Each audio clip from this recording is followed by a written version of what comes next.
gitu. Tapi ada tiga hal yang bisa dimulai khususnya bagi usaha rintisan. Yang pertama adalah desain organisasi yang di atas tuh, kemudian berikut belum keluar tadi ya, talent acquisition dan operasional SDM gitu. Nah, ini sebenarnya tiga pilar utama yang menurut kami dan pengalaman kami di kompeten ketika kami serving klien-klien UKM gitu ya, kecil dan menengah atau perusahaan rintisan, ini yang paling penting sebenarnya gitu. Yang lain-lain nanti bisa sambil jalan atau ketika perusahaannya sudah semakin besar gitu ya, bertumbuh, itu bisa dilakukan. Tapi setidaknya di awal tiga pilar ini yang perlu dilakukan atau setidaknya perlu ada lah gitu untuk sebuah usaha rintisan. Gitu. Nah, nanti kita akan bahas satu-satu. Yang pertama, desain organisasi. Jadi desain organisasi itu bisa kami ibaratkan seperti menentukan desain rumah gitu ya. Jadi kalau Bapak Ibu pingin misalnya sudah beli rumah atau beli tanah gitu ya, mau bangun rumah nih gitu. Nah, pasti kan yang pertama dilakukan adalah nanti desainnya seperti apa ya gitu. Nah, itu juga yang kami lakukan di company-company yang engage dengan kompeten gitu. Dan ini yang juga kami suggest gitu ya, maksudnya kami juga sarankan ke Bapak Ibu pemilik usaha untuk berpikir atau memikirkan dari angle ini sebenarnya desain organisasi gue tuh mau seperti apa gitu ya. Kita bisa next slide. Nah, desain organisasi itu biasanya intinya adalah kita punya sebuah struktur, biasa disebut dengan struktur organisasi, dan struktur organisasi ini kalau secara teori ada ragam ya, sekarang tuh variasinya banyak gitu ya. Tapi mungkin untuk usaha rintisan sih saran saya tidak perlu terlalu ruwet atau pusing gitu ya. Wah, harus ada digital marketing supervisor gitu. Nah, mungkin yang begitu-gitu kalau memang belum perlu ya memang nggak diperlukan gitu di strukturnya. Tapi setidaknya jelas gitu ya ada pembagian-pembagiannya, dan juga yang di sebelah kanan segregasi peran dan tugas itu juga sangat penting sehingga tidak ada tumpang tindih. Nah, kenapa struktur dan segregasi peran dan tugas ini menjadi penting? Nah, ini 4 kotak yang di bawahnya nih Bapak Ibu. Jadi yang pertama, kita dengan adanya struktur dan segregasi peran dan tugas yang jelas, itu akan membantu meningkatkan efisiensi operasional. Jadi karena sudah jelas semua, mungkin jadinya waktu yang dipakai karyawan untuk bertanya, untuk bingung gitu ya. Nah, itu jadi berkurang gitu karena mungkin kita melihatnya karyawan bingung-bingung mah nggak apa-apa lah, mungkin nggak ada impact signifikan gitu. Tapi sebenarnya di balik itu ada cost juga kalau karyawannya bingung. Kayak, oh nih gue ngerjain ini, si A juga ngerjain yang sama ya.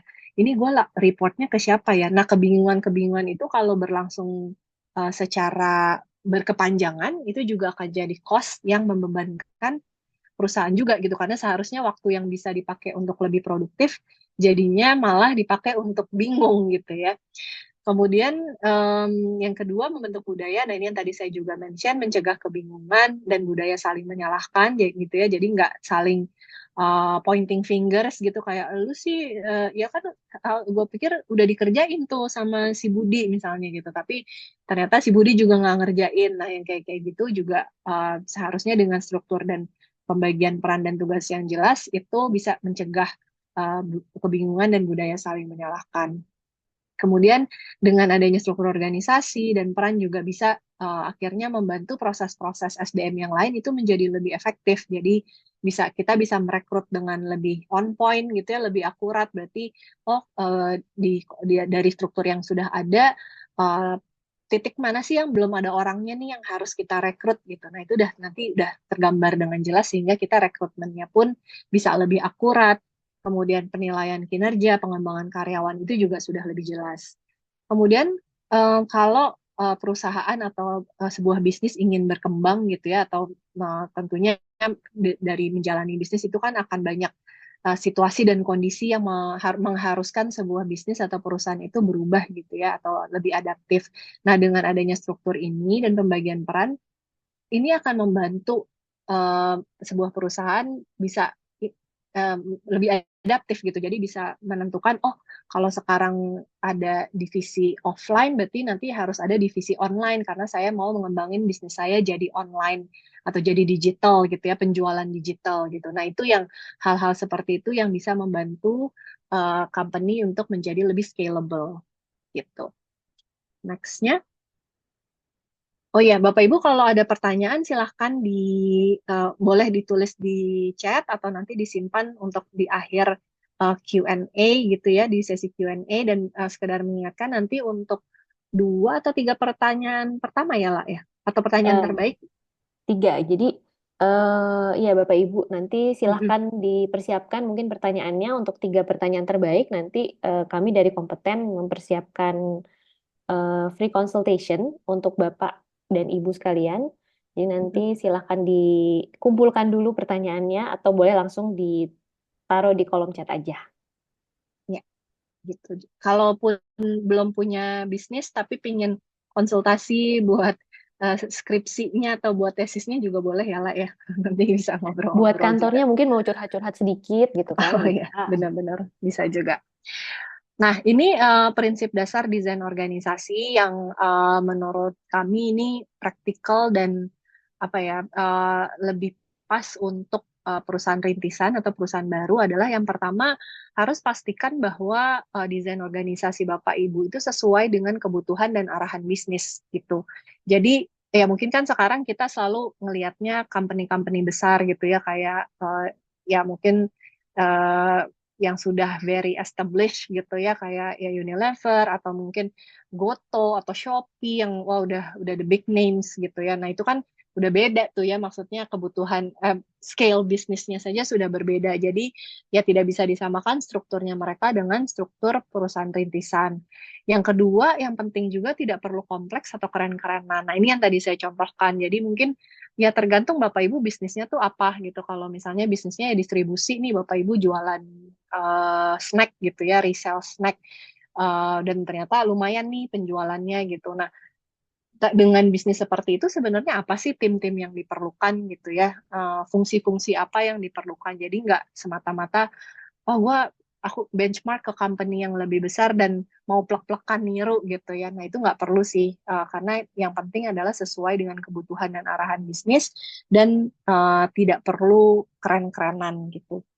Yang penting perbedaan antara fungsi, posisi, ruang lingkup tanggung jawab itu jelas dan juga reporting line itu jelas gitu. Karena mungkin kebanyakan kalau dari pengalaman saya di kompeten menghandle klien-klien yang banyak kami hadapi adalah itu sih jadi kayak reportingnya belum jelas gitu karena memang understandable bahwa di perusahaan rintisan kan kadang mungkin resource-nya juga belum banyak gitu ya. Satu posisi bisa mengerjakan lebih dari satu scope gitu ya. Mungkin scope-nya juga akhirnya melebar gitu. Tapi yang penting adalah uh, karyawan itu tahu kemana dia harus mereport gitu, melapor ketika ada pekerjaan tertentu atau ada keluhan atau ada apapun yang mereka hadapi itu mereka clear lah, jelas lah mereka harus mereport ke siapa gitu. Nah ini Ella mungkin mau share sedikit ya terkait case study yang pernah dilakukan. Ya Bapak Ibu, jadi ini yang selalu kami kami berusaha edukasi gitu ya bahwa manajemen SDM kedengarannya seperti momok gitu ya, kayak HR management kedengarannya complicated banget nih, kompleks gitu dan harus apalagi kalau mengingat teori-teori pas zaman kuliah kok banyak ya bahasa-bahasa yang nggak familiar gitu. Padahal aslinya gitu ya di lapangan ya ini adalah contoh yang kami lakukan gitu ya. Kembali lagi ke sesuai dengan kebutuhan bisnis dan tidak perlu yang terlalu kompleks. Ini adalah salah satu eh, struktur organisasi klien kami tuh ya. Jadi kliennya ini adalah sebuah perusahaan teknologi. Awalnya di divisi technical dan project karena produknya ini butuh implementasi. Tuh, nah, di bawahnya CEO ini ada technical dan project manager. Karena mereka mempunyai 2 lini produk, box dan network, gitu ya. Di mereka ini adalah pembagiannya. Jadi di bawah untuk produk box mereka punya struktur yang cukup rapi sebenarnya. Ada deputy manager, ada supervisor dan ada engineer. Jadi ini cukup hierarkinya sudah cukup rapi gitu ya. Nah, sementara justru di lini produk yang menjadi Pareto bisnis mereka di network ini strukturnya malah agak berantakan gitu. Jadi selama ini mereka bisa running dengan dan bertumbuh itu prinsipnya ala bisa karena biasa gitu ya. Tapi sebenarnya mereka ketika kami datang mereka baru menyadari bahwa dengan struktur seperti ini di tim network ini tidak ada deputy manager gitu ya. Terus kemudian ada dua supervisor lah, kita bisa bilang dua supervisor yang reporting langsung ke project manager. Ini bottleneck banget nih karena lebih dari 50% pekerjaan atau decision-decision yang kritikal itu harus ditentukan sama si project manager. Akhirnya seringkali project manajernya decision burnout, dia ngerasa kok saya terus sih yang bikin keputusan nih gitu, anak-anak kenapa nggak bisa bikin keputusan gitu ya, atau at the same time juga waktu implementasinya jadi molor karena satu project manager harus handle begitu banyak keputusan. Nah, ini adalah yang akhirnya kami rekomendasikan gitu untuk klien kami. Jadi mengingat apalagi produk network ini adalah produk Paretonya, ya harus ada penempatan deputy manager. Jadi semuanya dibuat lurus hierarkinya seperti di produk satunya lagi, sehingga diharapkan technical dan project manajernya itu bisa fokus pada R&D, fokus pada hal-hal yang sifatnya lebih strategis, dan pengambilan keputusan harian sudah tidak mengandalkan si project manager lagi, tapi bisa dilakukan oleh si deputy manager. Tuh, jadi ini sebenarnya adalah salah satu contoh bagaimana struktur organisasi, yaitu simple aja, nggak perlu dibikin matriks dengan title yang macam-macam, tapi kita jadi tahu ketika kita memindahkan struktur dan kita mungkin menambahkan satu box di situ kan ditambahkan deputy manager, itu akan benar-benar memberikan impact pada bisnis gitu ya. Oke, thank you Ella. Kita masuk ke pilar kedua ya. Jadi pilar kedua itu talent acquisition, di mana talent acquisition itu biasanya kita banyak ngomongin strategi dan program untuk mendapatkan orang yang tepat gitu ya, menempatkan orang yang tepat di posisi yang tepat gitu. Next slide. Nah, sebenarnya secara garis besar itu ada tiga cara untuk mendapatkan atau menempatkan orang yang tepat, mencari orang yang tepat dan menempatkan di posisi yang tepat juga gitu. Nah biasanya disebut ada 3B gitu ya, ada buy, build, atau borrow gitu. Bisa yang buy itu kita bisa merekrut karyawan dari luar perusahaan atau eksternal, which is kalau memang sudah ada budget dari perusahaan juga sudah mengalokasikan certain budget untuk membayar gaji karyawan di posisi tersebut. Nah, itu bisa dengan buy atau membeli dari luar gitu ya, dari luar perusahaan. Opsi berikutnya adalah build, di mana kalau misalnya, oh ini budget gue belum ada nih gitu ya, belum cukup untuk merekrut. Nah, bisa jadi kita masih menggunakan karyawan internal, which is kita mengembangkan karyawan yang ada saat ini untuk ditempatkan di posisi tertentu gitu. Jadi kita memilih misalnya ada posisi yang kosong, kita mulai lihat nih dari resources yang ada sekarang, mana ya yang kira-kira bisa apa ya bisa dikembangkan gitu ya, bisa di coaching atau bisa didampingin untuk bisa jadi mengisi di posisi yang kosong saat ini gitu. Nah, itu kita sebutnya build atau borrow. Nah, borrow ini yang juga menggunakan pihak ketiga gitu ya. Kalau tadi baik kita rekrut dari luar, nah kalau borrow ini seperti ya bahasa Indonesia meminjam, jadi kita kayak meminjam dari perusahaan lain atau dari pihak lain gitu. Nah biasanya ini yang mungkin sering didengar dengan nama outsourcing gitu. Nah jadi Bapak Ibu kalau misalnya sudah punya usaha gitu ya kayak oh ini gue ada beberapa nih posisi yang kosong nih saya apa ya bisa apa sih? Nah ini beberapa opsinya saya bisa buy, bisa build atau borrow-borrow. Tapi biasanya kalau memang yang dibutuhkan itu misalnya dalam jumlah banyak atau high turnover gitu ya. Jadi kayak misalnya apa cleaning service, office boy, office girl. Nah itu biasanya yang sudah memakai dengan outsource gitu ya. Berikutnya.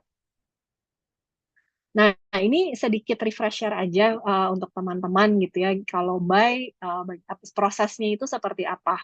Nah, biasanya standar prosesnya tentunya kita mulai dengan job posting. Kemudian kita akan screening CV-nya gitu ya. Jadi dari CV-CV yang sudah masuk kita akan screening. Biasanya juga ada tes tertulis gitu ya, ada online test atau mungkin masih ada yang offline. Kemudian dilanjutkan dengan wawancara. Nah, wawancara ini bisa dilakukan biasanya oleh HRD-nya gitu ya, tim HRD. Kalau dari HRD oke, baru lanjut ke user.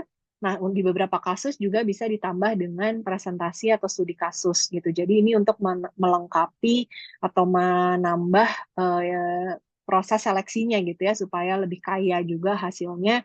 Mungkin untuk posisi-posisi yang memang butuh praktek nih untuk lihat gitu. Kalau wawancara kan mungkin kita lebih banyak menggali eh, pengalaman kandidat gitu ya. Tapi kalau presentasi atau studi kasus itu biasanya untuk benar-benar melihat di lapangan tuh kira-kira gambarannya seperti apa. Jadi misalnya kita mencari seorang sales, kandidat salesnya nanti dalam proses seleksi ini akan diminta untuk berjualan gitu misalnya. Jadi mempresentasikan produk dan berjualan. Nah dari situ bisa melihat, oh ini oke nih komunikasinya, atau misalnya dia kurang percaya diri dan lain-lain. Baru setelah itu kalau oke, kita akan lanjut ke offering atau penawaran. Jadi ini kurang lebih defaultnya seperti ini, tapi tentunya di berbagai case atau di berbagai company juga ada modifikasi-modifikasi tertentu gitu ya.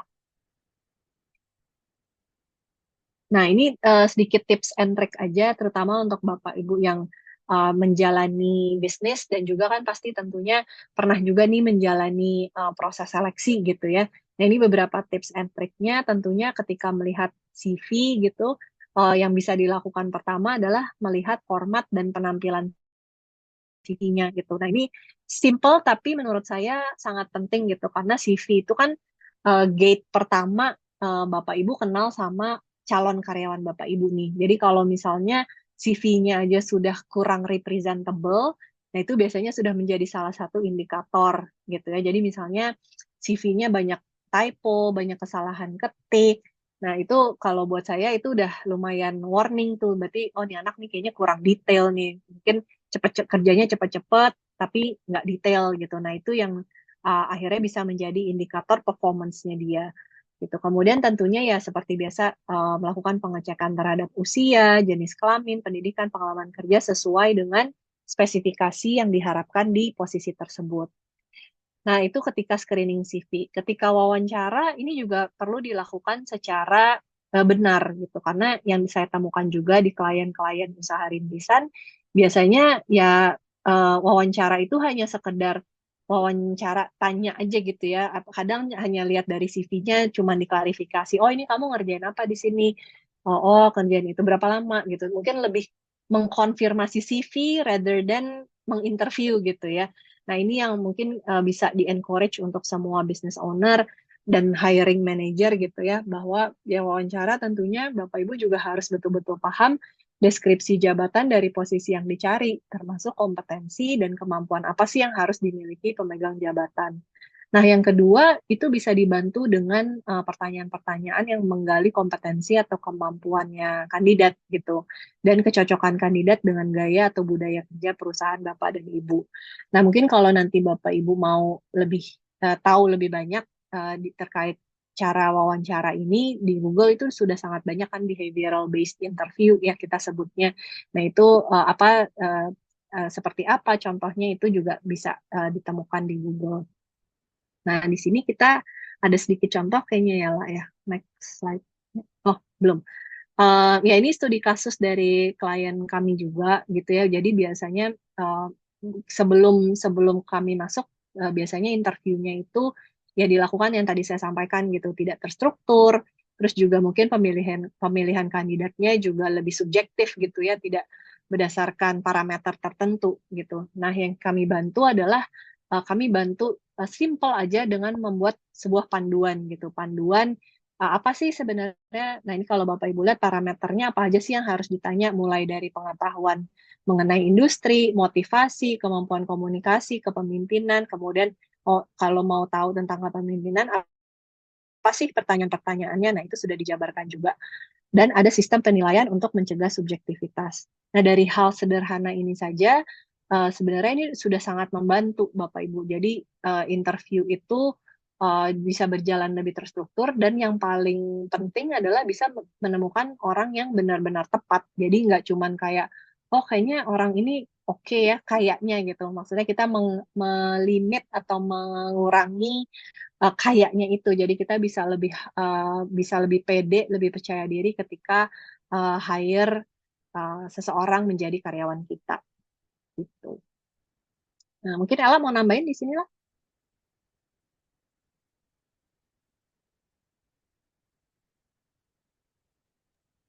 Mungkin sama sih Bapak Ibu. Jadi kembali lagi gitu ya, poinnya adalah yang mau kami tekankan yaitu sebenarnya salah satu misi kami di kompeten itu adalah untuk melepaskan stigma bahwa manajemen SDM itu harus sesuatu yang grand, gitu ya. Padahal kenyataannya, terutama untuk perusahaan rintisan, itu yang diperlukan dan yang bermanfaat adalah sesuatu yang sifatnya sederhana dan langsung bisa digunakan seperti ini gitu. Jadi ini adalah salah satu contoh studi kasus yang benar-benar ada di klien kami sebelum kami masuk gitu ya. Misalnya ada interview gitu untuk satu posisi antara dua kandidat, mereka tidak mempertanyakan hal yang sama gitu, karena kan mereka tidak ada eh, guideline pertanyaan gitu ya. Jadi bisa aja mungkin kandidat yang A ditanyanya, oh, mengapa Anda tertarik untuk melamar posisi ini gitu ya. Tapi dia tidak ditanya mengenai kepemimpinan. Sementara kandidat B padahal melamar untuk posisi yang sama, tapi dia dipertanyakan mengenai kepemimpinannya. Tapi at the end of the day, sebagai business owner mungkin keputusannya akan jadi sangat subjektif. Kayaknya tadi yang B jawabnya lebih ragu-ragu deh dibanding yang A. Kayaknya nggak meyakinkan gitu ya. Nah, disitulah yang mau kami bantu gitu untuk supaya jangan business owner juga nanti yang mengalami kerugiannya sendiri karena penilaian saat interview itu menjadi subjektif dan pada akhirnya orang yang di-hire itu pilihannya ada dua biasanya kalau rekrutmennya tidak efektif. Satu, orangnya tidak akan bisa perform di posisinya. Jadi sebagai business owner pasti Bapak Ibu dan rekan-rekan sendiri yang akan gemes gitu ya. Kemudian kedua, orangnya sendiri tidak akan betah bahkan sebelum probation periodnya dilewati. Jadi dia akan pasti merasa bahwa eh, oh ini bukan posisi yang sesuai dengan bayangan saya nih. Ini bukan sesuatu yang bisa saya lakukan gitu. Jadi ujung-ujungnya business owner akan yang ulang lagi prosesnya. Nah, itulah yang coba kami bantu dengan adanya panduan sesederhana seperti ini. Oke, mungkin bisa dilanjutin, Flo? Ya, oke, boleh next slide-nya. Nah, ini beberapa contoh pertanyaan wawancara gitu ya yang bisa digunakan Bapak Ibu supaya bisa menggali lebih dalam gitu, tidak hanya sekedar mengkonfirmasi CV, tapi bisa betul-betul menggali pengalaman dan keterampilannya, kemudian kepribadian, kemampuan penyelesaian masalah, dan seterusnya gitu. Jadi kalau Bapak Ibu lihat ya ini contoh-contoh pertanyaannya memang jadinya lebih tajam juga gitu ya, tidak hanya sekedar balik lagi tidak hanya sekedar mengkonfirmasi CV tapi benar-benar menggali dari pengalaman kandidat apa sih yang dulu mereka lakukan misalnya untuk contohnya dalam menghadapi tekanan pekerjaan gitu atau misalnya dalam melakukan atau menjalani sebuah proyek misalnya. Nah, itu yang digali secara lebih mendalam supaya Bapak Ibu juga dapat gambaran yang lebih detail terkait kandidat tersebut gitu. Nah, next-nya, ini masih contoh juga pertanyaannya yang bisa dilakukan atau ditanyakan. Ya, nah tadi kita sudah membahas pertama desain organisasi gitu ya, bagaimana kita bisa menentukan struktur dari tim yang kita bangun. Kemudian yang kedua, mencari atau menemukan orang yang tepat, membawa orang yang tepat masuk ke dalam perusahaan kita. Dan yang ketiga ini yang akan kita bahas adalah ketika rumahnya sudah ada, orang-orangnya juga sudah ada, next-nya apa? Nah, ini yang uh, dilihatnya kadang dilihat remeh gitu ya, tapi sangat penting yang adalah operasional SDM-nya gitu. Nah, ini administrasi dan kepatuhan kepegawaian. Jadi itu yang setelah apa namanya tadi desain sudah ada, orang-orang sudah ada. Nah, itu yang hal ketiga yang memang perlu ada adalah terkait administrasi dan kepatuhan kepegawaian. Memang ini terlihat sederhana gitu ya, oh admin doang gitu. Tapi sebenarnya ketika perusahaan Bapak Ibu masih skalanya kecil, justru ini yang harus solid duluan gitu. Nah, ini yang selalu saya ingat, ini juga pesan dari dulu mantan direktur HR saya yang dia selalu bilang ya mungkin kalau masih kecil yang penting adalah administrasi dan compliance-nya dulu. Nanti kalau sudah company-nya besar itu akan susah merapihkan administrasi gitu karena udah keburu berantakan gitu. Tapi justru karena masih kecil ini yang perlu diperhatikan gitu. Kenapa penting? Karena dari hal inilah kita bisa menciptakan tata kelola perusahaan yang lebih profesional dan juga sistematis. Kemudian tentunya ini menjaga ketertiban dan kedisiplinan juga dari karyawan-karyawan kita gitu ya. Dan yang penting juga memberikan perlindungan terhadap risiko hukum gitu. Nah, apa saja yang harus dimiliki itu ya dokumen-dokumen kepegawaian ya, kayak contohnya kontrak kerja, PKWT, PKWTT, penggajian tentunya, peraturan perusahaan, kode etik, BPJS. Nah, ini yang hal-hal yang perlu dipenuhi. Karena saya ada satu contoh kasus gitu ya dari klien yang salah satu karyawannya itu mengambil uang gitu, jadi fraud ya, pengambilan uang ya sudah terhitung kriminal lah gitu mengambil sejumlah uang yang cukup besar dan ketika dilaporkan ke polisi akhirnya polisi balik nanya PP-nya mana Pak, belum ada, SOP-nya mana, belum ada juga, peraturan-peraturan belum ada juga sehingga akhirnya tidak bisa diproses oleh polisi gitu. Jadi ya sudah hilang begitu saja gitu karena ternyata dokumen-dokumen seperti itu juga belum ada di mereka gitu. Nah makanya meskipun terlihat remeh-temeh gitu ya, kadang seringkali juga diabaikan gitu, nanti aja deh, nanti aja. Tapi sebenarnya ini yang perlu diperhatikan untuk usaha-usaha rintisan gitu. Next slide. Nah, kira-kira pemaparannya seperti itu, Bapak Ibu, untuk tiga hal tadi. Nah, ini kita mau coba sedikit aktivitas ya sebentar untuk saling berdiskusi dan juga berkenalan nih ya satu sama lain. Mungkin Ella mau go through instruksinya. Ya, jadi Bapak Ibu di sini supaya kayaknya ini kan udah Jumat malam gitu ya. Kayaknya sudah mulai daripada kita sudah mulai semuanya nggak fokus. Gimana kalau kami mau mengundang Bapak Ibu untuk masuk ke dalam, nanti saya akan bagi ke dalam breakout room. Saya akan bagi ke dalam 3 breakout room. Nanti Bapak Ibu dan rekan-rekan akan diassign secara otomatis ke dalam breakout room tersebut gitu ya. Nanti setiap breakout room akan diberikan satu topik, apakah topik untuk membahas pilar pertama, pilar kedua, ataupun pilar ketiga. Jadi nanti di dalam breakout room tersebut, Bapak Ibu dan rekan-rekan bisa saling berkenalan, saling berbagi juga gitu ya tantangan yang lagi dihadapi di perusahaannya, perusahaan miliknya atau di tempatnya bekerja gitu. Oke, ntar saya akan coba masuk ke breakout roomnya dulu ya.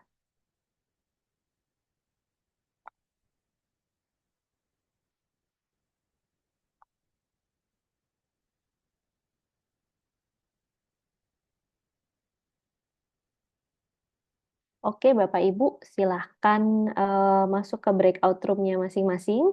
Jadi nanti ada perintah untuk join, silahkan join gitu ya. Untuk tim Ika Prama, silahkan join ke kelompok 2. Untuk Flow, silahkan join ke kelompok 3 untuk membahas pilar yang ketiga tadi, administrasi dan kepatuhan. Untuk yang tadi tim Ika Prama di kelompok 2, silahkan nanti membahas tentang talent acquisition.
Silakan Silakan Bapak-bapak Bapak-bapak dan dan Ibu-ibu Ibu-ibu yang yang mungkin mungkin mau berbagi terkait dengan pilar kedua yang tadi Bapak-bapak dan Ibu-ibu dengarkan. Mungkin ada hal yang bisa didiskusikan terkait hal tersebut. Pak Chandra Irawan, eh ini Mas atau Mbak Hilal, kemudian Mbak Indah, Diana, mungkin ada yang ingin berbagi ataupun ada yang ingin dibahas terkait dengan pilar kedua tadi terkait dengan talent acquisition. Pak Chandra Irawan mungkin punya bisnis UMKM sendiri atau gimana Pak? Oh enggak, saya kerja tapi sebagai konsultan. Jadi rekrutmennya project based kalau kami. Hmm, ya. Itu yang enggak mudah karena kan tergantung projectnya baru kita rekrut gitu. Hmm, ya sih. Kemudian mungkin Mas Kak Hilal mungkin ada pernah berpengalaman terkait UMKM atau permasalahan terkait dengan bisnisnya.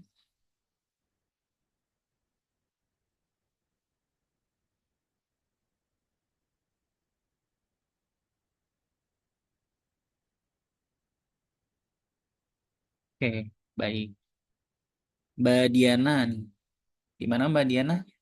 Ada keluh kesahnya terkait dengan bisnis UMKM, mungkin HRD di UMKM itu gimana cara merekrutnya atau hal-hal lain yang mungkin menjadi kendala?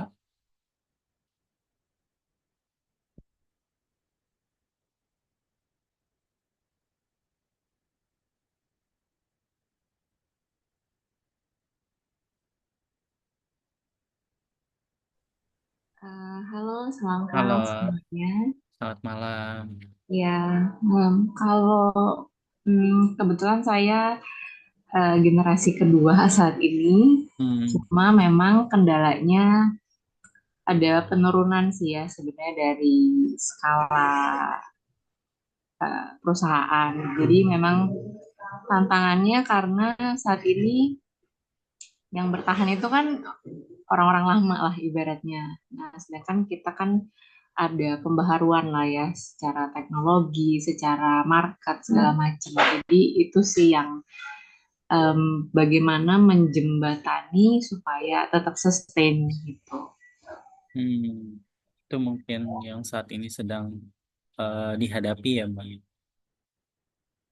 Iya Di, betul. boleh tahu di bidang apa, Mbak Diana? Saya di bidang spare part ya. Oh, spare part motor, mobil. Iya, lebih ke untuk alat-alat industri sih. Oh, motor industri. Oke. Hmm, Kalau permasalahan terkait HR-nya itu apa aja, Mbak Diana, kalau saat ini sedang dialami gitu? Ada nggak sih? kalau tantangan saat ini karena kan saya ada dua, ibaratnya kayak dua divisi gitu ya. Satu retail, kemudian satu yang produksi gitu, workshop lah. Di retail ini lagi mau coba dibikin um, autopilot gitu ya. Nah, Hmm. cuma karena sudah ada data customer lama yang belum di manage dengan baik dan mau convert menjadi standardized, jadi kayak ada harga baku segala macam. Jadi mencari orang yang tepat untuk membantu gitu ya, assist karena kan secara operasional yang berlangsung juga kadang kita masih decision Hmm. utamanya masih di kita gitu. Sedangkan kita juga perlu grow juga untuk build sistemnya gitu. Jadi itu sih yang cukup challenging gitu, mencari orang yang tepat dan bisa apa ya, bisa cukup didelegasikan lah gitu dengan tanggung jawab Hmm. ini. Berarti em, timnya itu bisa dikatakan masih lumayan kecil gitu ya, Mbak? Atau berapa sih, Mbak? Kira-kira? Iya, Eh, em, cuma 4 orang saat Oh, ini. 4 orang. Oke. Itu semuanya termasuk teknisi ataupun pengambilan keputusan keuangan dan yang lainnya itu termasuk ya 4 orang Eh, itu itu tim yang sebagai karyawan gitu kan. operasional ya. Kitanya, ya betul operasional. Kitanya sendiri di bagian manajemennya itu ya saya berdua sih gitu. Hmm, ya, oke. Ada kesulitan nggak sih Mbak sekarang saat ini kalau misalnya kita lihat perekrutan karyawan deh, perekrutan karyawan ataupun ingin menambah karyawan itu dari Mbak sendiri yang mungkin sudah mempunyai usaha, apa pertimbangan dalam merekrut seseorang untuk mau join ke tempatnya Mbak Diana?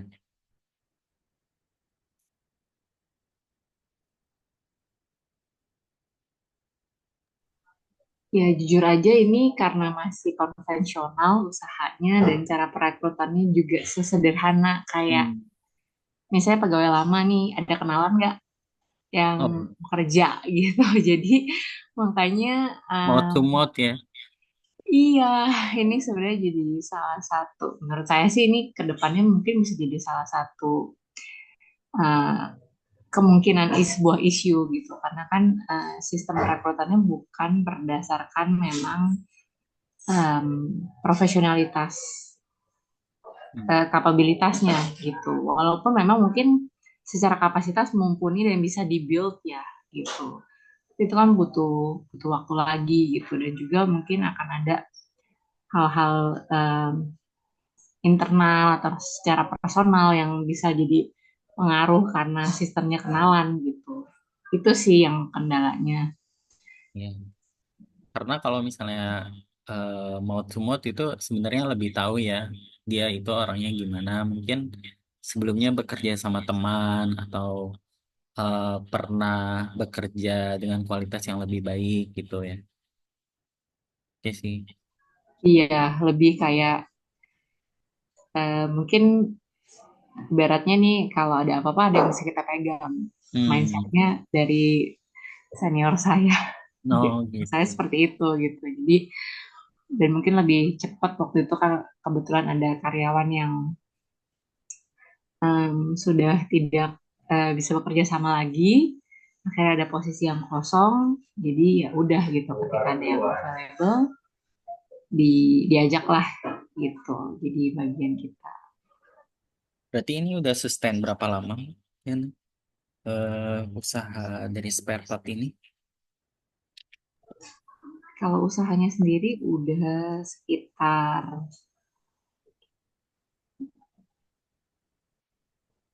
26 tahun. Hmm. Oke, oke. Bulan. Mantap. Ini kita pindahin ke hmm,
Yang hari Minggu itu si Mursia, nah siapa sih pada nanya Mursia apa enggak? Mah,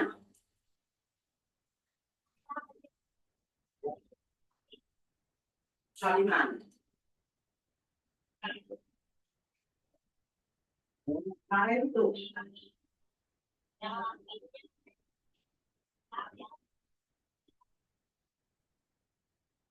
ada pada nanya, Alta katanya dia mah tanggal 5 apa Februari Mursia.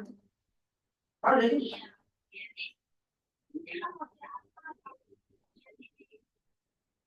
oh, berarti bukan Mursia itu.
Oke, sebentar ya.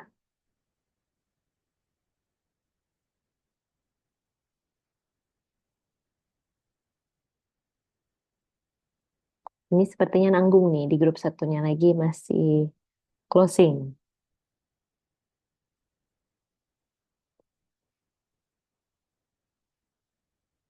Ini Mas Ramzi kalau mau share dulu juga boleh, Mas.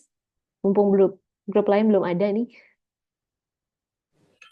Halo, kalau aku masih semester 3 di Prasetya Mulia, jadi kayaknya dengerin aja yang lain. Oke.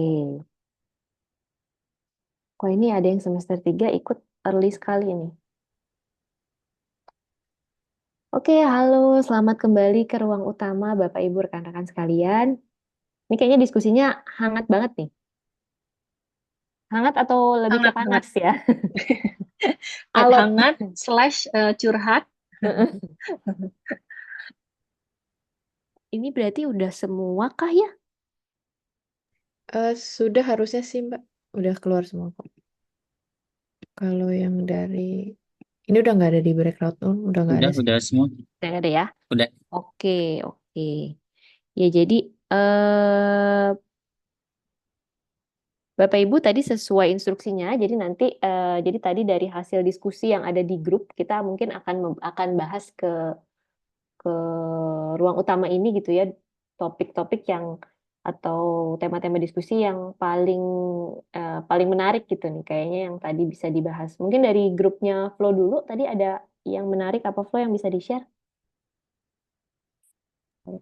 Iya, tadi di grupku sih ada beberapa sharing dengan challenge yang berbeda-beda gitu ya. Ada yang terkait mungkin karena usaha rintisan, apa namanya, timnya juga belum besar, masih megang HR plus sales marketing, jadi masih eh, apa megangnya double-double.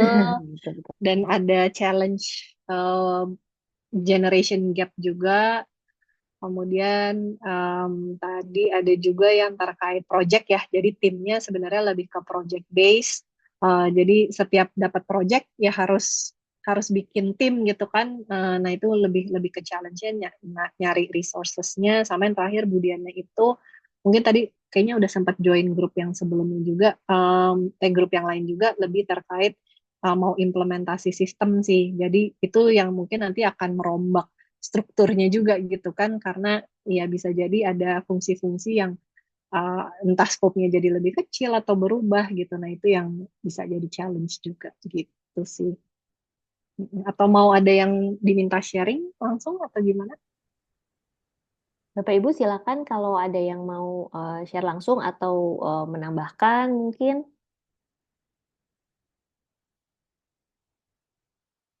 Kalau tadi dari grup yang satu lagi sih, salah satu yang cukup menarik untuk diangkat tentang perusahaan itu adalah mengenai family business gitu ya. Jadi cenderung di family dari Mbak Amalia gitu ya, di family business memang kita sering dengar banget kan kalau family business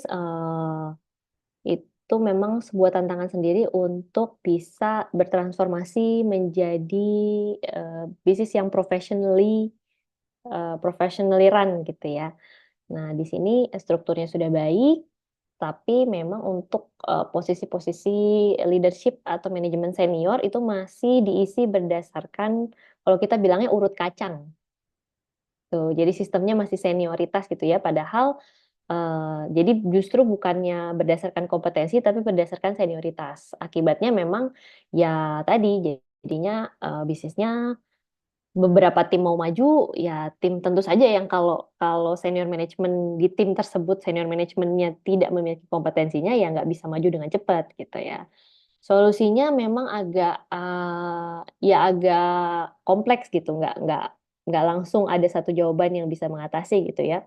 Again, itu kembali ke kalau untuk family business itu kembali kepada family owner, mereka memang mau menciptakan budaya seperti apa, gitu ya, dan value seperti apa yang mau ditanamkan. Kalau memang value-nya itu secara sadar ditanamkan bahwa value-nya adalah menghormati senioritas, ya Memang kalau kita sebagai HR, saya selalu bilang ya posisi kita adalah serve and protect the business gitu ya.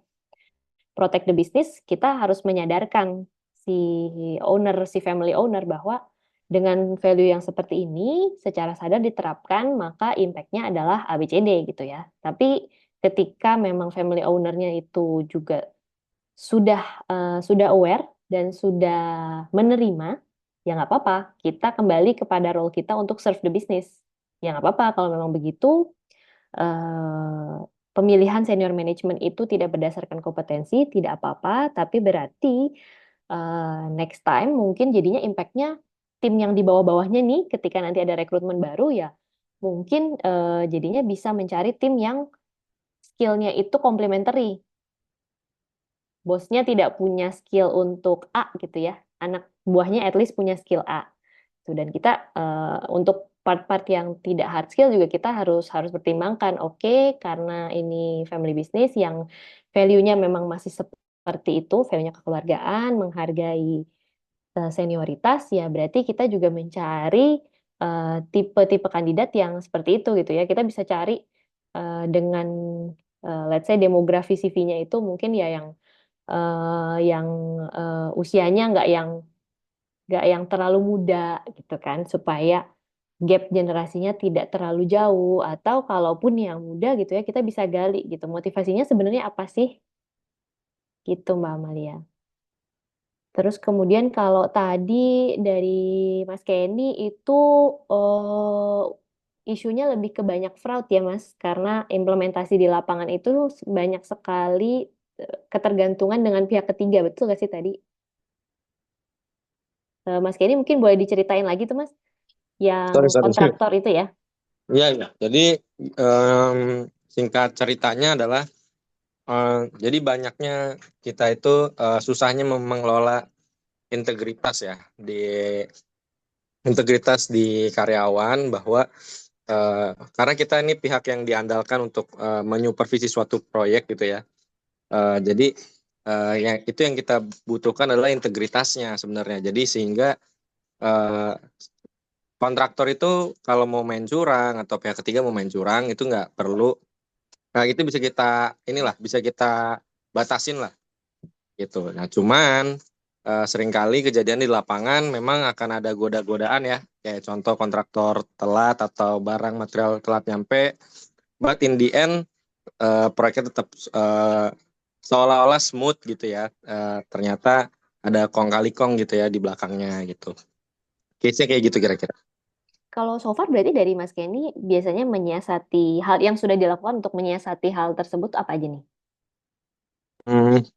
Ya kalau itu kita ini ya extra reporting ya, so far yang kita lakuin ya, dari mulai saya dan rekan nih biasanya ngelakuin apa namanya menggunakan supervision sheet, terus ada komunikasi di grup segala macam. Bahkan somehow karena kita timnya kecil juga kita bisa langsung bypass ke kontraktor langsung atau ke owner langsung gitu ya.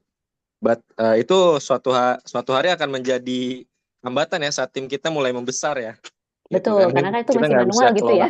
Iya, jadi gitu. Nah, mungkin di sini kita bisa ketemu ya diskusi. Mungkin nextnya saya harus bisa plan apa segala macam kayak gitu.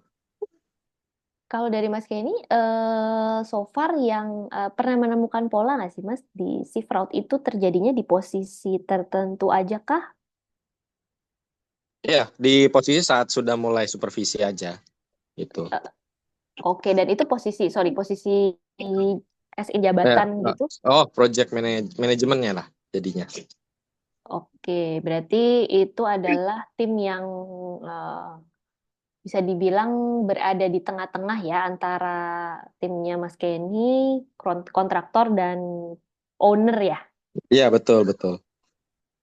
Oke, so far yang dilakukan baru yaitu memperketat reporting gitu ya. Dan so far kalau seandainya ada yang sudah tertangkap tangan gitu, itu sudah ada konsekuensi yang diset di awal kah? Iya, ya konsekuensinya sesuai ya di kontrak juga kita udah set itu ya mau nggak mau ya ini ya pemutusan. Pemutusan, betul. Iya, gitu sih. Oke. Lo ada pertanyaan tambahan mungkin? So far itu sih kalau dari aku. Oke. Terus berarti si fraudnya ini memang sudah berlangsung bertahun-tahun gitu ya, dan polanya selalu sama gitu. Iya, in the end kita udah ganti orang nih. Ya, but ganti orang, ganti kontraktor, ganti vendor segala macam, but ya kejadian lagi gitu. Ganti kontraktor tuh bukannya apakah setiap kali project itu memang kontraktornya beda bukan sih biasanya? Iya, pasti beda. Jadi ibaratnya si project manager akan di setiap project dia akan berinteraksi dengan kontraktor yang baru, dengan owner yang baru juga dong ya harusnya Iya, ya. Kecuali itu betul, recurring customer ya. betul. Oke. Eh, Pernah digali nggak sih Mas, kenapa orang tersebut melakukan tindakan fraud?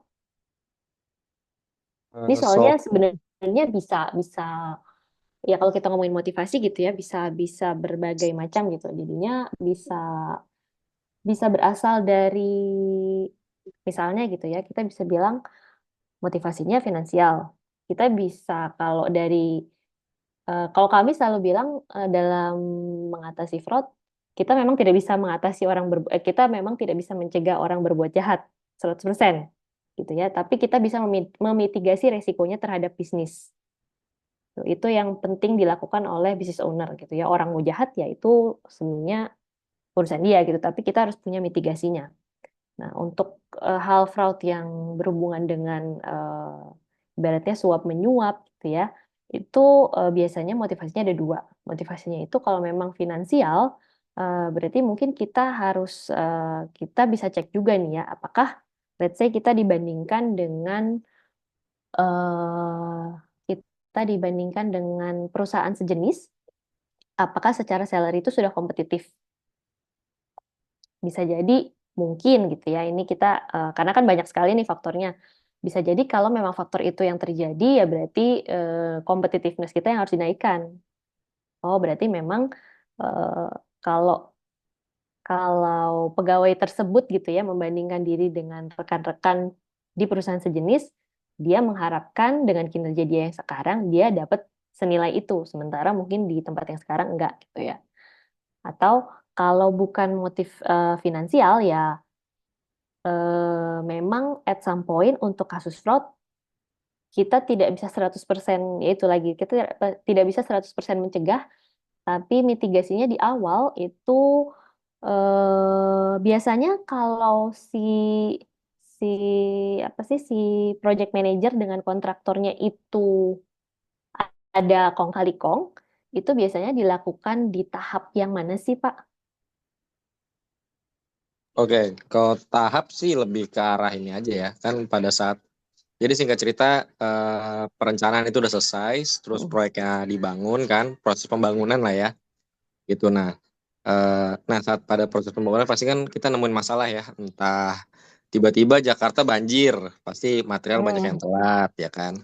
Atau memang dari pesanan dari si spesifikasi dari klien gitu ya, atau owner, itu yang butuh customisasi sehingga ya butuh proses lagi kan. Jadi pesanan tidak bisa align dengan timeline pembangunan gitu kan. Nah, seringkali kan begitu. Tapi kadang kan resiko-resiko itu kan tidak tampak ya pada owner ya. Owner taunya telat, dia udah bayar gitu ya. Terus at the end kita eh, bikin semacam false report bahwa itu semua udah beres, prosesnya di lapangan sudah selesai, and then ya udah smooth aja lah. Jadi owner bayar ke kontraktor smooth juga, nggak ada penahanan, nggak ada segala macam. Terus tiba-tiba ya udah in the end selesai proyeknya, kontraktor ya ada kasih tanda terima kasih lah ke supervisor kayak gitu. Kayak gitu sih. Kejadiannya tuh mostly kayak gitu. Oke. Bapak Ibu lain kalau memang yang punya pengalaman serupa nih sebagai klien juga jangan-jangan mungkin boleh boleh bisa sharing juga gitu ya. Oke. Berarti memang sebenarnya ada antara si klien dengan pihak kontraktornya kan juga si klien itu tidak mengetahui potensi resiko kalau misalnya ada keterlambatan gitu ya. Iya, Atau betul. kalau Betul, memang betul. berarti dari awal setting project timeline-nya itu bisa dibilang tidak real dong ya Pak ya? Kalau dibilang real, biasanya udah ada buffer timing ya. Cuman memang Hmm. eh, ya balik lagi ya. Kalau kita ya selalu ada celah aja sih sebenarnya. Lebih tepatnya ke sana sih. Gitu. Betul. Udah kita Eh, utak-utik tetap ada celah gitu ya. Ya, cuma itu aja sih. Hopefully sebenarnya yang perlu kalau sekarang sih kita udah mitigasi itu udah beres gitu ya. Karena dengan ekstra pengawasan juga dari kita ya gitu. Cuman dan owner juga kita alert gitu ya. Cuman once organisasi kita membesar aja sih yang aku mulai rada berpikir ini gimana ya nextnya ya gitu. Ya, mungkin nambahin sedikit ya. Thank you Pak Kenny sharingnya. Memang ini yang sering aku dengar juga sih Pak. Biasanya kalau terutama yang berhubungan sama kontraktor, terus pekerja lapangan, ini kayaknya kasus-kasus yang memang udah jamak gitu ya. Dan kayaknya tidak terhindarkan lah ada kasus-kasus fraud, kasus ya suap menyuap gitu. Dan itu memang sepertinya udah jadi makanan sehari-hari gitu ya. Dan memang kalau dibilang oh 100% nih kita mau mau ngilangin itu kayaknya sih buat saya itu juga kayaknya agak impossible gitu ya karena selalu yang kayak tadi Pak Kenny bilang selalu ada celah gitu kan dan mungkin kalau sekarang sudah bisa teratasi yang nanti kekhawatirannya adalah ketika mungkin semakin membesar kliennya juga semakin nambah gitu. Nah at that point memang sepertinya titik-titik supervisi itu harus ditambah dan diperkuat gitu ya. Mungkin secara struktur juga ya kita juga nggak tahu nih strukturnya sekarang seperti apa tapi mungkin ditambahkan layer atau apa ya posisi yang memang fungsinya untuk pengawasan. Nah itu sepertinya at least sekarang ya di bayangan aku mungkin itu bisa menjadi salah satu solusi juga gitu. Walaupun ya secara spesifik belum kebayang nih struktur spesifiknya seperti apa gitu. Tapi menambah layer supervisi itu udah definitely sepertinya harus ya gitu untuk memastikan kondisi di lapangan tuh setidaknya terkontrol lah gitu. Maksudnya dengan jumlah fraud yang bisa minimal gitu kali ya. Mungkin ya itu kali ya tambahannya sedikit. Mungkin kita bisa lanjut, Pak. Tadi kalau dari grup satu lagi sih oh iya dari Pak Iwan. Kirain Pak Iwannya udah nggak ada. Pak Iwannya tadi Pak Iwan sempat sharing soal self assessment gitu ya. Ini menarik bahwa di perusahaan tempat Pak Iwan bekerja ada proses yang namanya self assessment ketika evaluasi kinerja gitu ya. Jadi karyawan diminta untuk menilai sendiri kinerja dia pada periode tersebut gitu. Tapi pertanyaannya adalah sebenarnya tujuannya untuk apa? Dan kedua, kalau kebetulan di perusahaan tempat Pak Iwan bekerja, ini setelah melakukan self assessment, sekiranya self assessment tersebut baik, gitu ya, kita menilai diri kita sendiri baik, itu diberikan ruang untuk presentasi ke user, gitu, mengelaborasikan lah ya kenapa menurut Anda kinerja Anda ya sebaik itu gitu ya. Nah di situ pertanyaan dari Pak Iwan adalah ya buat sebenarnya tujuannya untuk apa sih? Kayak saya lebih dari Pak Iwan sendiri lebih prefer ya kan hasil kerjanya sudah kelihatan gitu ya. Tapi buat apa lagi ada proses jualan seperti itu gitu. Nah, kalau dari bahasan kami tadi sih intinya self assessment itu dibuat dengan intensi yang baik untuk menyeimbangkan penilaian yang berbasis hasil dengan yang berbasis proses gitu ya. Misalnya ada 2 orang karyawan yang targetnya sama-sama senilai 100 juta. Tetapi karyawan A itu teritorinya memiliki demand yang lebih besar. Jadi ibaratnya dia ongkang-ongkang kaki aja nih udah dapat nih targetnya achieve 100% dengan mudah gitu ya. Sementara karyawan B berada di teritori yang sebaliknya gitu ya. Jadi secara proses effortnya itu harus 2 kali lipat gitu. Nah, di situ sebenarnya ada biasanya ada intensi untuk hal tersebut juga untuk menyeimbangkan penilaian yang berbasis proses dan berbasis hasil saja gitu ya. Tapi kemudian kalau ujung-ujungnya itu ujung-ujungnya memang tetap penilaian ditentukan sama atasan gitu ya. Tapi memang justru di situ adalah kesempatan bagi atasan untuk juga membuka diri. Jadi dia mungkin ada beberapa, kembali lagi ada, kita kan berurusan dengan manusia gitu ya. Tidak tidak bisa 100% kita menutup kemungkinan subjektivitas. Ada beberapa orang mungkin atasan yang memang pemikirannya hanya berfokus pada hasil gitu ya. Dan dengan self assessment ini dia justru akan jadi bisa melihat gitu ya, melihat proses yang dilakukan oleh karyawan B dibanding karyawan A, juga bisa melihat gitu ya dalam proses tersebut kompetensi apa sih yang dimiliki sama karyawan A dibanding karyawan B. Jadi misalnya mungkin di masa mendatang ada open internal position, ya dia akan ingat, oh si B ini udah pernah ngalamin project, dia memperkenalkan sesuatu yang baru ke lokasi yang baru nih. Oh, berarti dia akan tepat nih desain ke project ini, gitu ya. Sementara kenapa terus setelah kita melakukan self assessment dan baik, itu terus disuruh presentasi gitu ya, ngapain?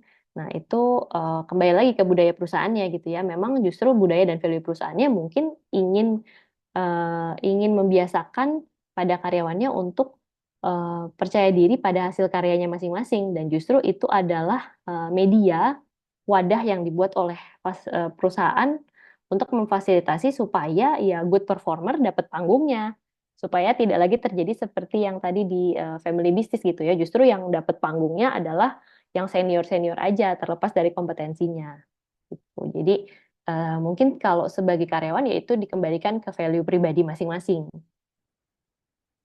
Mungkin nambahin sedikit juga lah sebelum kita ke Q&A ya, karena udah tinggal 8 menit sampai jam 9.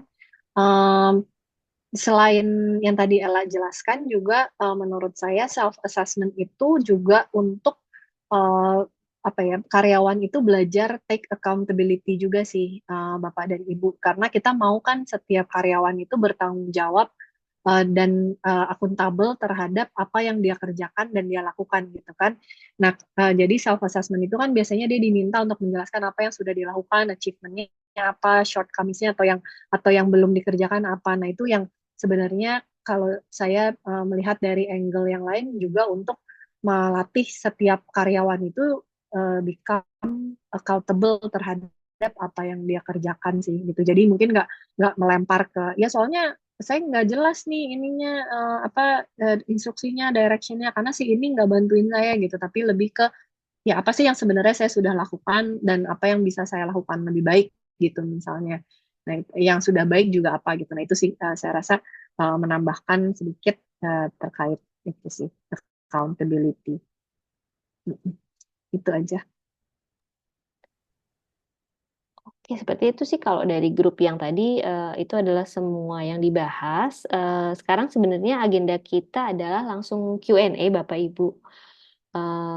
Tapi sebelum masuk Q&A, boleh kami mengundang Bapak Ibu dan rekan-rekan sekalian untuk on cam sebentar untuk kita ambil dokumentasi dulu nih.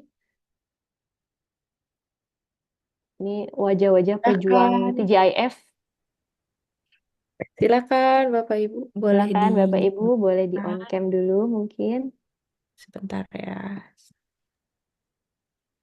Oke.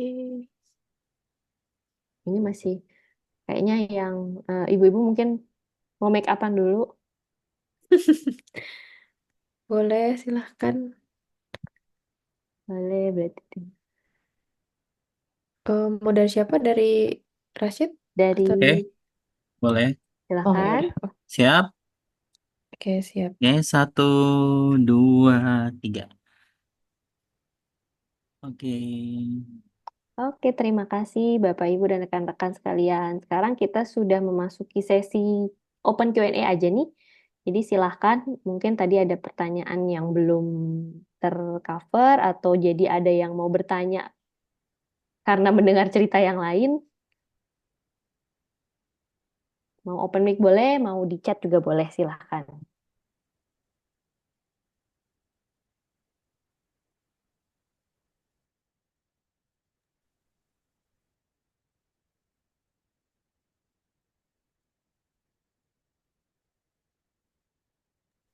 aku deh daripada DPR.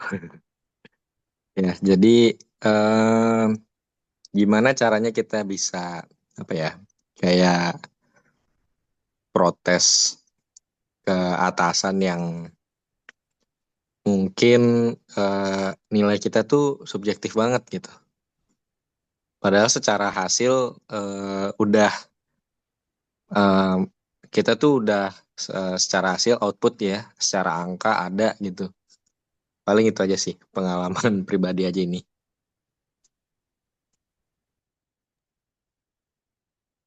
Maksudnya jadi Pak Kenny dinilai oleh atasan dan kalau dari Pak Kenny melihatnya itu subjektif gitu ya. Padahal Iya, sebenarnya betul. Pak Kenny udah mencapai, Iya, udah kalau secara present juga tarik nih angka-angkanya.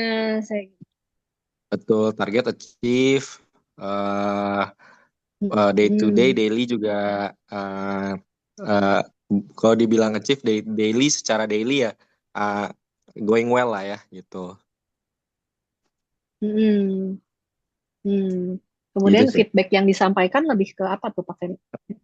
Feedback yang disampaikan lebih kayak eh ya ada aja lah kayak mungkin sifatnya kayak ini juga jadi subjektif juga dari sisi akunya ya. Jadi kayak uh, kayak kok masih ada dinilai kurang, terus little mistake itu jadi somehow uh, ini banget ya, mencolok banget ya gitu ya. Hmm, Itu yang dibahas-bahas seperti itu sih gitu. hmm. Oke, oke. Ya mungkin ini pendapat pribadiku ya, nanti Ala bisa tambahin juga gitu. Mungkin kalau sebagai karyawan gitu ya, sebagai team member gitu, ketika mendapatkan penilaian yang subjektif, ya itu pasti sesuatu yang tidak menyenangkan gitu ya, terutama ketika kita sudah bisa menunjukkan sebenarnya sudah ada hasil kerja yang spesifik gitu, yang oke gitu, yang sudah menunjukkan performance kita gitu ya.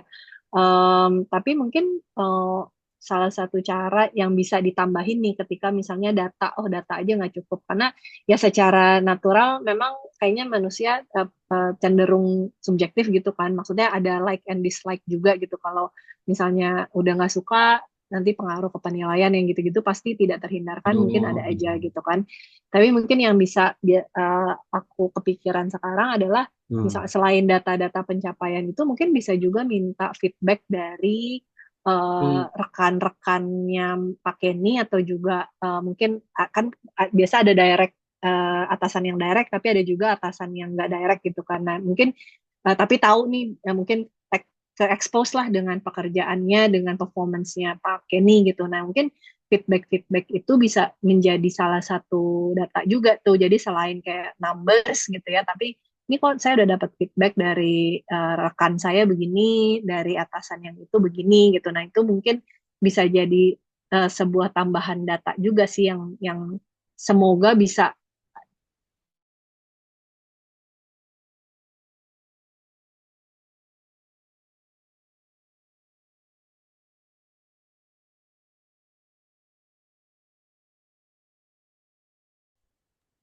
Kalau dari aku mungkin lebih penasaran sih, pakai ini dari awal itu ketika proses target settingnya, ada proses target setting nggak sih yang formal gitu ya?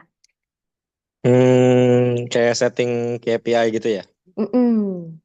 Kalau setting KPI secara formal enggak, cuman kita cuma dikasih target doang,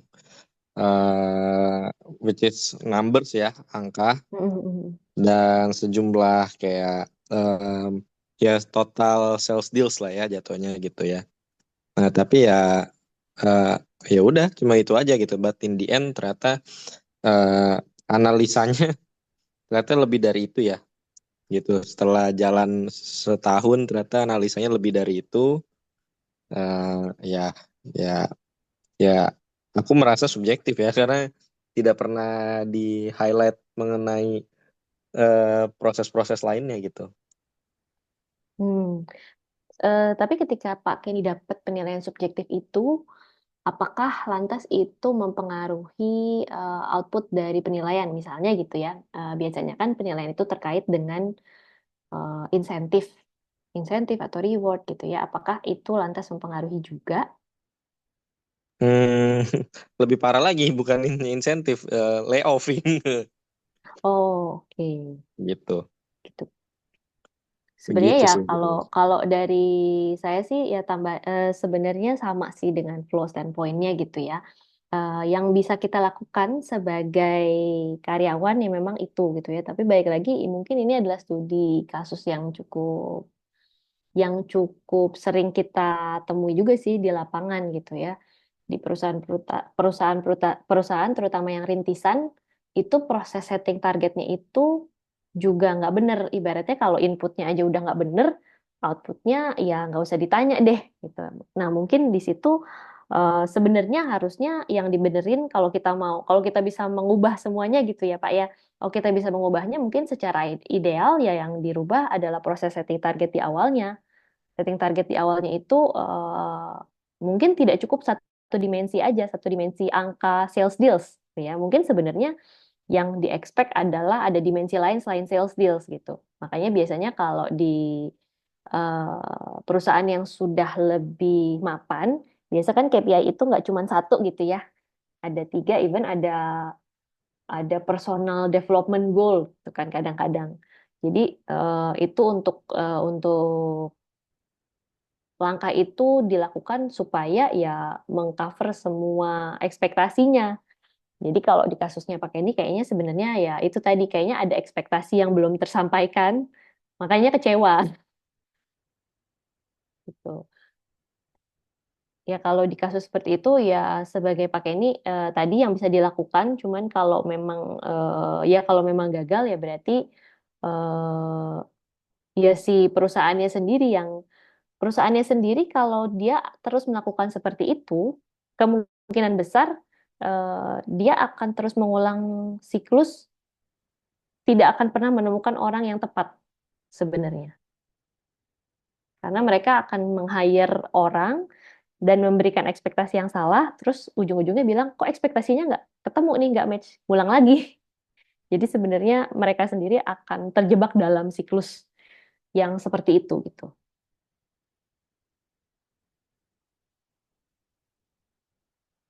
Alright, oke. Thank you ya. Kalau untuk dari yang lainnya, apa masih ada pertanyaan?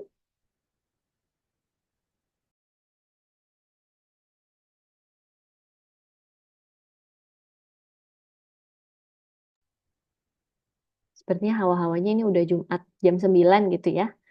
Kalau begitu mungkin kami tutup dulu Bapak Ibu. Terima kasih banyak kembali lagi Bapak Ibu rekan-rekan atas kehadirannya, atas sharingnya gitu ya. Dari Mbak Maidi ada yang mau ditambahkan? Cukup sih Mbak Ella, terima kasih Bapak Ibu semua udah ikut sharing juga, berbagi pengalaman dan ilmu di sini. Terima kasih juga Mbak Ella dan Mbak Flo udah sharing pada malam hari ini. Mungkin sekian sih kalau dari kami, dari AN dan Ika Prama. Terima kasih Bapak Ibu Terima dan kasih Bapak tim Ibu. Ika Prama. Terima kasih. Kalau masih Terima ada kasih, pertanyaan lanjutan, Mbak. mungkin silahkan hubungi kami di kompeten ya Bapak Ibu. Terima Terima kasih. kasih. Terima kasih. Ya, jangan lupa isi surveinya ya Thank you. Bapak-bapak dan Ibu-ibu. Iya, mohon bantuannya ya Bapak Ibu sekalian. Sudah ada di kolom chat. Mungkin akan saya kirimkan lagi.